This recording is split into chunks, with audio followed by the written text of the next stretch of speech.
nag-iimbestiga sa isang kaibigang matalik ni Bongbong Marcos. Ngayon ko lang po sasabihin sa inyo, yung confidential informant. Okay. Si Bravo Delta ay si Bong Tasa. Sabi ko na nga ba si Bong Tasa?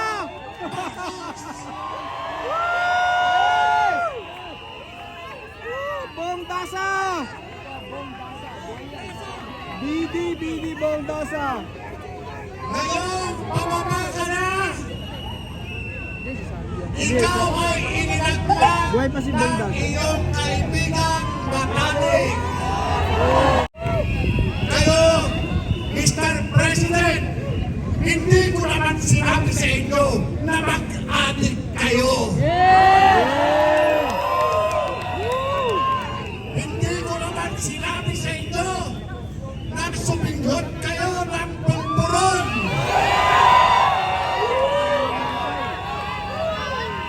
At hindi ko kayo sinabihan na mag-adik araw-araw. Ako ay nagtatrabaho lang bilang isang PIDEA agent. Pero ano ang ginawa nyo sa akin? Sinira nyo ang buhay ko. Sinira nyo. Nagsabuatan kayo. Pinapakito ang tiyona. Pati ng asawa mo. Para ako ay gurgurin.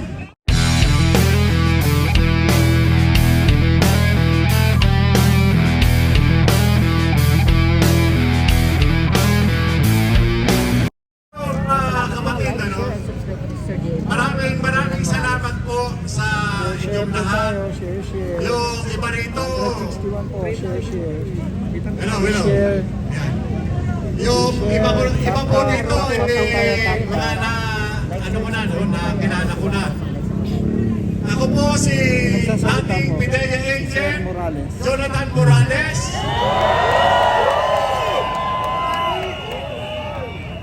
Ako po ay humihingi ng paumanhin sa inyo sapagkat kung ako ay naglabas ng informasyon noong 2012, hindi na po sana natin dinadanas ngayon itong kamalasang ito. Yes! Ako po ay isa nyo bilang Pilipino. Sabi ko nga, dumating ako sa punto na nadamay ako dito sa PIDEA Leaks dahil sa pagkakalabas ng mga dokumento na ipinalabas doon sa Philippine Drug Enforcement Agency. Ang tanging kasalanan ko lang ay ako po yung humawak ng kaso at nag-imbestiga sa isang kaibigang matalik ni Bongbong Marcos. Ngayon ko lang po sasabihin sa inyo, yung confidential informant.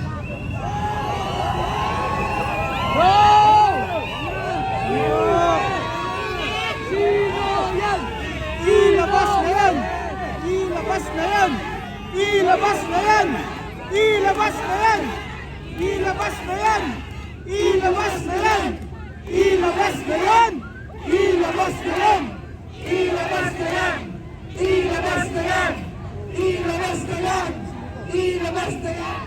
Dahil kailangan malaman ng sambayanang Pilipino ang confidential informant ay si Ilabas na yan! Ilabas na yan!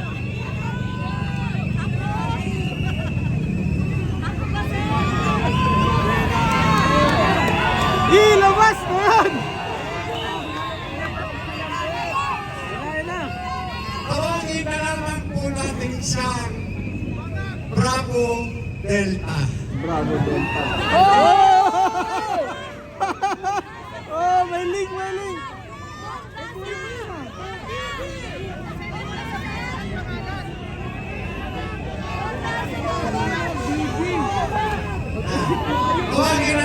natin siyang Bravo Delta. Yan po ang pangalan ng confidential informant. Ilabas na yan! Bravo Delta o BD for short. Okay. Si Bravo Delta ay si Bong Tasa.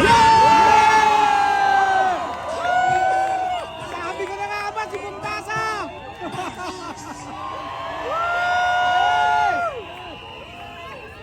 Bumtasa! BD Bumtasa! Ngayon, pababa ka na.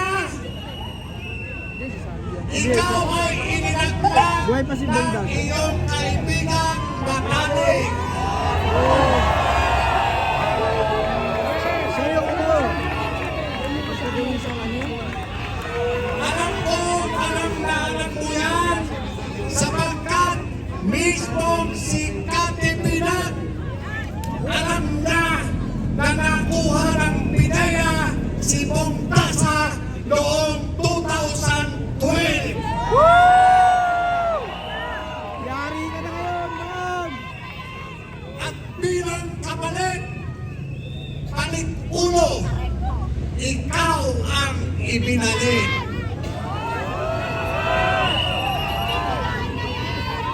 Yan po ay nandun Mangga! sa Mga record mangga! ng Pidea.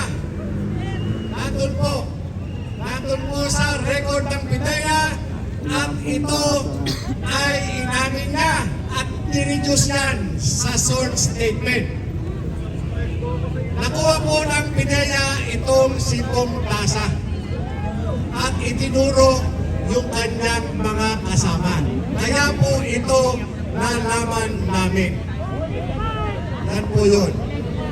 Total, itinatanggi naman ng pamuluhan ng Pidea na itong si Bongbong Marcos ay may record sa Pidea. Ito, sinasabi ko ngayon sa inyo ang nilalaman ng naturang impormasyon. Yan po yan. Kayo, Mr. President, hindi ko naman sinabi sa inyo na mag-adik kayo. Hindi ko naman sinabi sa inyo na suminghot kayo ng pulburon.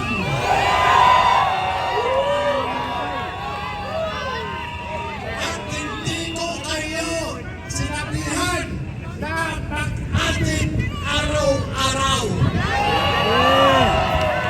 Ako ay nagtatrabaho lang bilang isang Pidea agent.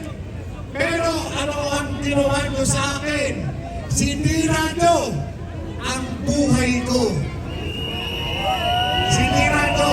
Nagsabuatan kayo. Pinapakito ang tiyona. Pati ng asawa mo. Ha? Para ako ay kurkuren. Para ako'y animan. Ang katakot-takot na kaso. Katulad ng ginagawa ninyo kay Pastor Apollo Quibon.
Alam mo mga kapatid, si General Nicolas Deloso Diwata Torre.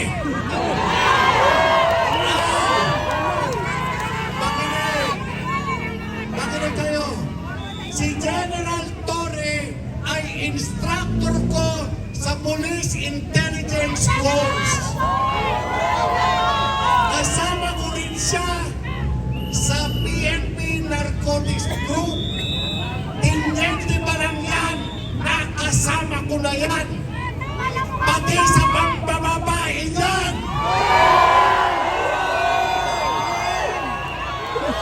Hulog! Hulog! Hulog! Ihulog! Ihulog! Ihulog! Babaero si Diwata! Babaero si Torre! Alam mo, Mukhang tayo na mukhang palaka pero babaero! alam mo, Diwata.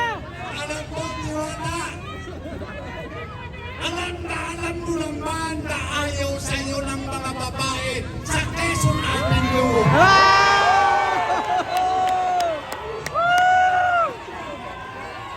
Magkakaanulan pa tayo dito.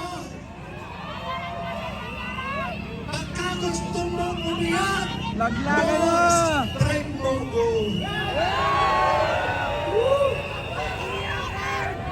Pero hindi ko na ikukwento sa inyo. Maalitas na yan!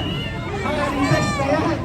Maalitas na yan! Pero General Torre, Maalitas na yan! General Torre, pilit din ako sa'yo dahil yung dating torch naging diwata.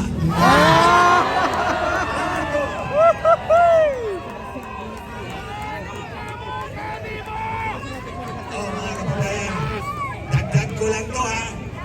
Pinakulong nila si JM, pinakulong nila si Harry Roque. Ang gusto nila ipakulong si Pastor Kibuloy, pero hindi nila ako kayang ipakulong. Hindi nyo ako kaya. Kasi, bago ako pumasok ng kulungan, mauna muna si Lisa Marcos at si Bongbong Marcos. Bago ako pumasok sa kulungan, matanggal muna kayo sa Malacanang. Yeah! Kaya hinahamon ko kayo, kasuhan niyo ako baka kung may kaso kayo. Mag-imbento ka, Lisa. Magaling ka naman mag-imbento. Pero hindi ako papasok ng kulungan kapag ikaw mauna doon. You see, kapag totoo ang sinasabi mo, wala kang katatakutan. Kapag totoo ang sinasabi mo, kahit pa si Lisa Marcos, hindi mangangalok ang tuhod ko. At hindi ako luluhod sa mga pangako na ito. Kaya mga kababayan, magkaisa po tayo na pabagsakin ang rehimen na minanipula ang eleksyon dahil walang mandato yan sa taong bayan. Walang mandato si Marcos Jr. Pangakba, so kailangan tayong magkaisa. Uli, hinahamon ko, hindi ako papasok ng kulungan kung hindi mauna si Lisa Marcos at si Bongbong Marcos.